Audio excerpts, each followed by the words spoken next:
What's the meaning of concertmaster?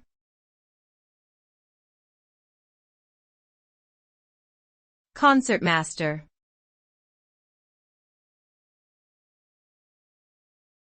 Concertmaster.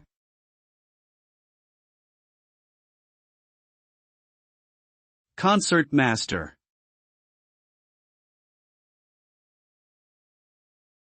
Concertmaster.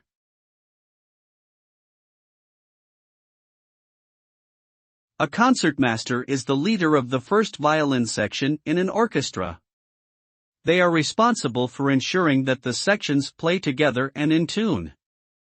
They also lead the group in rehearsals and help the conductor to interpret the music. The concertmaster may also play solos and serve as a liaison between the musicians and the conductor. A skilled concertmaster is essential to the success of an orchestra, and their role is highly respected among musicians and audiences alike.